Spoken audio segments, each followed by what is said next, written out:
Hey, it's Mosquito, also known as Chris. Welcome to the shop. This is a Walker Turner 1165. 10-inch table saw. It is actually a direct drive table saw. It's very similar to the 1180Bs that I have, except obviously being direct drive, the 1180Bs, the B stands for belt. This was only made in 1939. Just recently got it. Actually came from Long Island, and a number of people from the old woodworkingmachines.org website and forums were helpful enough to help me get that out of Long Island and up here to central Minnesota. Took a little while.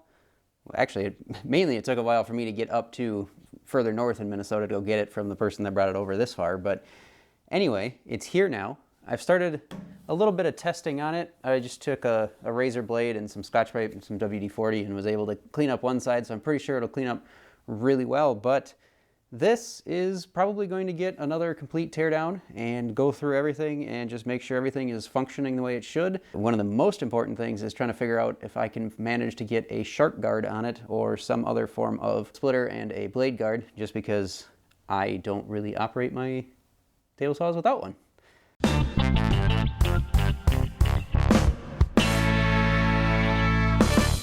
Here are a couple more pieces to the table saw. I've got the extension wings and the fence came with it. There's a throat plate, the cover plate up there for the blade changing access panel. A couple of miter gauges, which I don't know that I'll ever use, and the bottom door for the dust. So this is the table saw. You can see here where I was able to do a little bit of that testing, and that cleaned up very nicely. So I think once I hit the rest of the table, that should be good. But I've got a ways before I have to worry about that. And then similarly, I did a little bit of testing here, kind of just cleaning some of the junk and whatnot off of the paint. And the paint is okay. I don't know yet if I'm gonna repaint anything. I did that with my planer, but that was quite a bit of work, so I don't know if I'm gonna do that again, but we'll see. It'll kind of depend on what everything is actually like. Up inside of there is a whole bunch of stuff that I'm gonna have to dig into. I do know that the depth of cut indicator is not functioning because that is broken off. I also will need to probably dig into the motor a fair bit just to make sure that the bearings are still good. I almost always replace bearings if I end up taking a motor apart, just because if I'm already in there, I might as well. Kind of the other main thing that I know about is that casting right there is broken on the back, and that used to hold the blade guard and splitter that came from the factory. So have to figure something out for that. I don't know if I've really been able to use that anyway, so I don't know if that's a huge loss. Obviously, it didn't stop me from buying it. So that's kind of the walk around tour of the table saw. First thing I'm going to try and tackle is I'm just going to get this piece of it off. It's this casting and that casting that are attached to the top. And then obviously I've still got the panel in the back, but I'd like to get this one off just to get a little bit easier access to kind of get in and take a look at some of the stuff inside.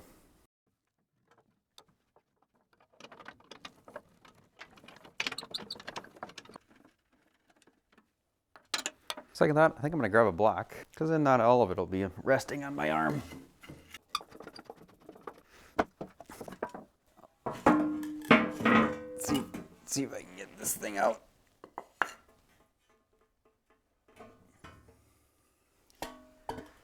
Well, that's not too bad. And that's what the back side of that thing looks like. All right, here's a little peek inside. You can kind of see that direct drive motor there. So you can see the motor and the arbor are attached directly. And then there's that Acme screw kind of right there. That is part of the mechanism that raises and lowers it. So you can kind of see these two little shafts here that basically the casting rides up and down on those. So the whole motor, arbor, all of that gets moved up and down on this big casting right here. So the one that kind of comes down and goes around. That one is fixed to the table by these trunnions up in the center there. And so they are kind of what's responsible for allowing it to be able to tilt.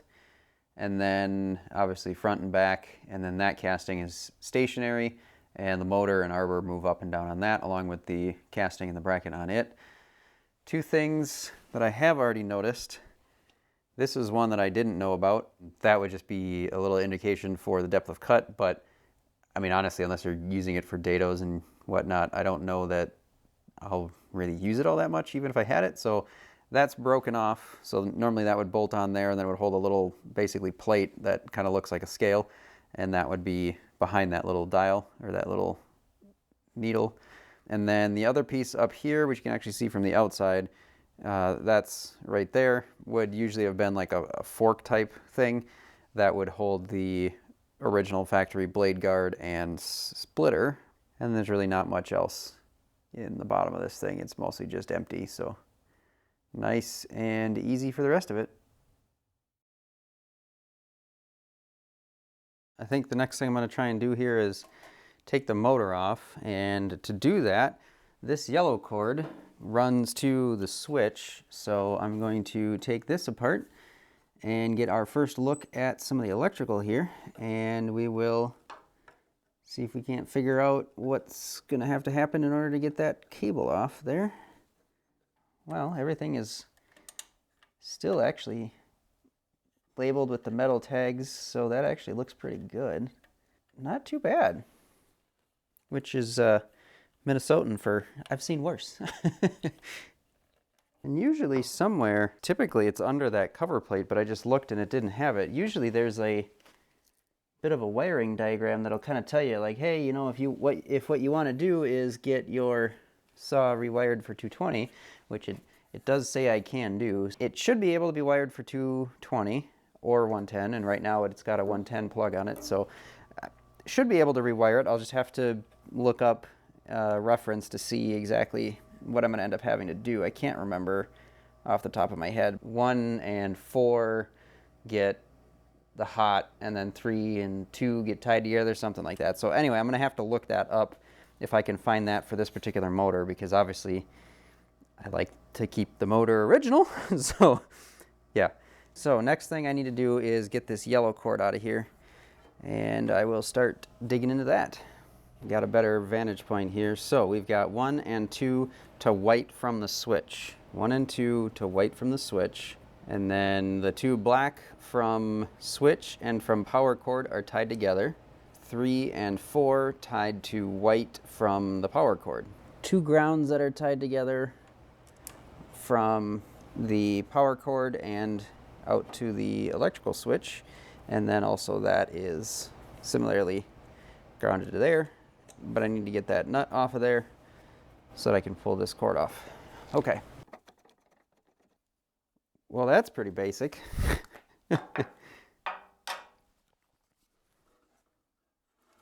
So yeah, this should be easier. Just these 4 bolts, which I've already cracked loose a little bit, but there's nut and bolt that hold these in place.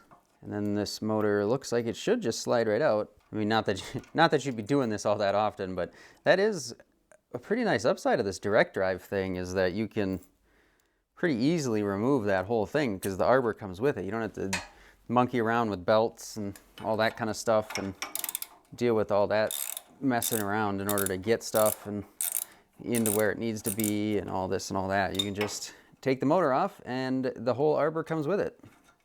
Yeesh, that one's also got some pretty messed up threads. Makes me wonder how many times this thing has been apart. And this one's missing a washer, a lock washer. I think this will just slide out. Make sure you grab all your cords. Seems like it. Slides out pretty easy. Yep. Well, that's not too bad.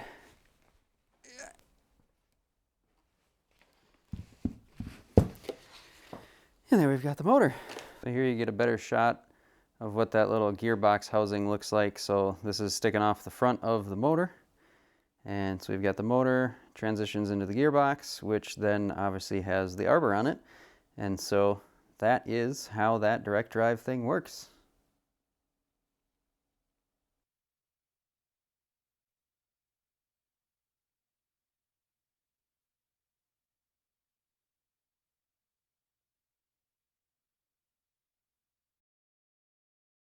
I think the next thing I'm going to try and do is probably get the table off, because that's pretty much what's left. But in order to do that, there's a bunch of stuff up and around in here that I need to take care of first. So the first thing that I'm going to do is get this angle adjustment screw out of the way and see if I can't pull that thing out. So down on this end, there's a pair of 15/16" nuts. I've only got one 15/16" wrench, so we've got the nut rounder in the other hand. See if we can't bust some knuckles. This is probably not going to work well. So here goes nothing. Hopefully we don't slip and hit something too hard.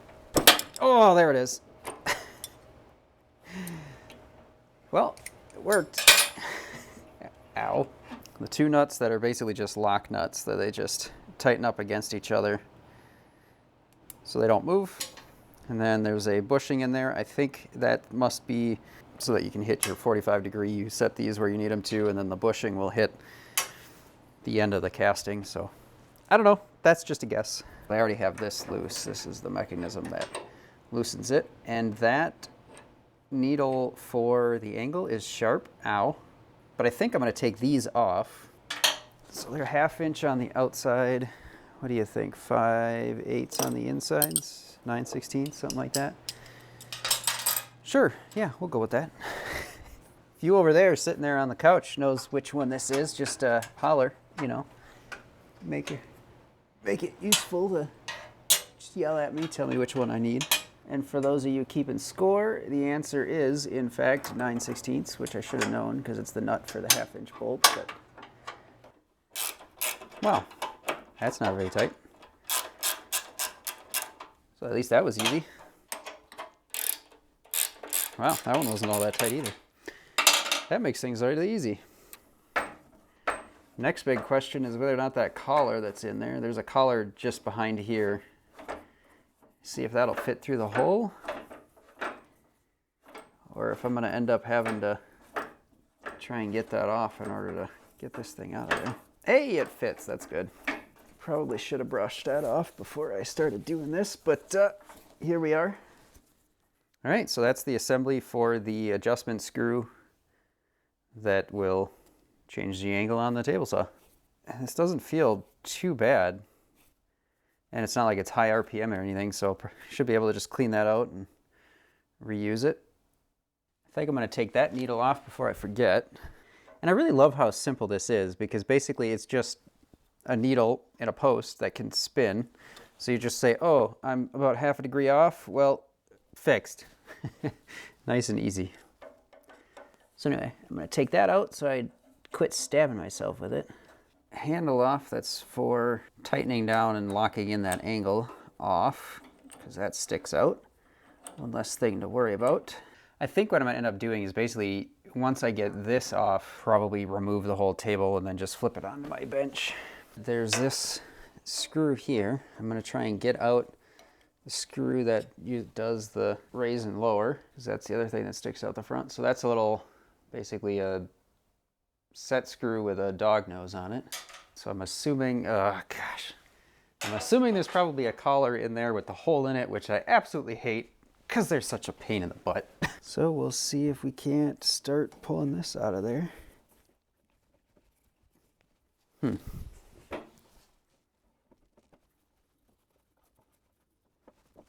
Now I could have sworn that this would have just threaded out, because I'm pretty sure it's got to be a worm gear. So maybe that isn't going to be coming out. And since I don't feel like standing on my head to undo all that, looks like we're just going to have to remember that that's there and see if we can get it out with it on there still. Plan B is just take the table off and go, I guess. Whew. Them suckers are tight.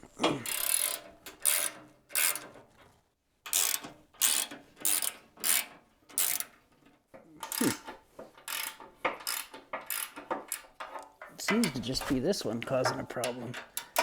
This is where I'm going to end up punching something for sure. Ugh.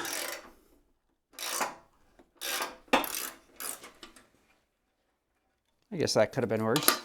Only thing that I'm a little bit worried about is how much that's going to weigh. I think I've got all of the bolts out. Should be only 4. Yep. All right, so don't forget that handle on the front. Not really sure what I'm going to do about it though. If I go up that way and then out. Oh, that's not too bad.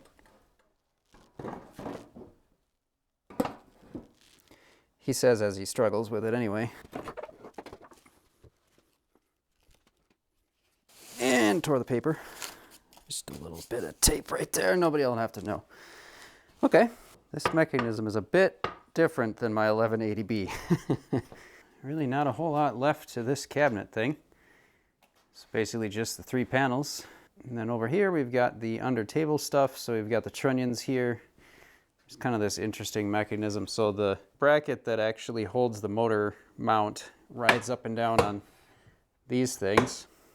And then this one is the one that's attached to the lead screw that I couldn't get that off of, so that's why that's over there. But anyway, what I've got underneath the table of this thing. So now I'll just have to start tearing into that. Since I couldn't quite pull this out the way I thought I should have been able to, I'm going to take the bottom off, and that looks like it should just lift out. So just giving myself a little bit of slack here in case I need to pull the whole thing up. Let's see what's in there. And of course I'm going to run into myself on that. That's cool. All right, well obviously I can't get that out, so hey, that's loose enough. A nut there.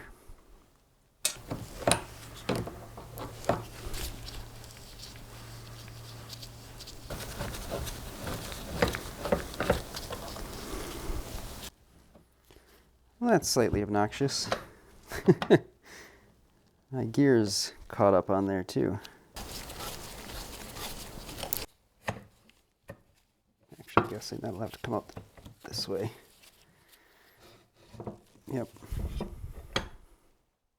Basically a plain round shaft with a key flat spot cut on it. A little felt wiper that I'm gonna have to find a new one because that's long since been messed up. So now I think we can get that out. So there's that screw. Let me see if I can clean that off a little bit and get a better look at it. All right, so this is that gear I was talking about. Obviously I know it's helical, but I can't quite tell if that's chewed up or not. There, now hopefully I should be able to get this out. What else would be in there? Don't see anything else. Yeah, just this one.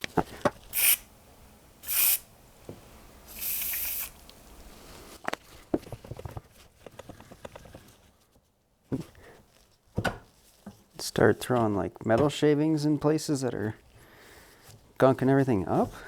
What the heck is going on? Okay, so I did a little bit of work off camera, and we're actually going to have a big update in the next one. There's a little bit of news around this project. Sat for a little bit, and I just really could not get that stupid screw out. So what I ended up doing, last ditch effort, I drilled a hole and I knocked it out with a punch. And what I decided on doing that for was because I could not get that stupid thing out, and I still don't really know why it was so hung up. It was just really jammed in there. So I made sure that I used a tap size drill, and I just put a grease zerk on it so that I could add some grease in the future. It was an upgrade or something. So you can kind of see the difference. So this one over here was my original, and you can kind of see the end of it. And then this is the new one that I got from somebody that just replaced, or that was parting theirs out. So I'm going to use that to replace mine, but I don't think that really had much to do with it, to be honest. So I'm not really sure why it was having such an issue. But anyway, just to get you caught up to speed, the trunnions, they're pretty simple. There's basically just 2 tabs on each trunnion and 2 bolts per trunnion. They just bolt into the table. You take those off, this whole thing lifts up nice and easy. I got the other part of the motor mount bracket that goes up and down. I got that taken out, so it was on this side, and that's pretty much up to date with where we are. I appreciate those of you that stuck around and watched this far. Hopefully this becomes useful at some point. I will catch you in the next one.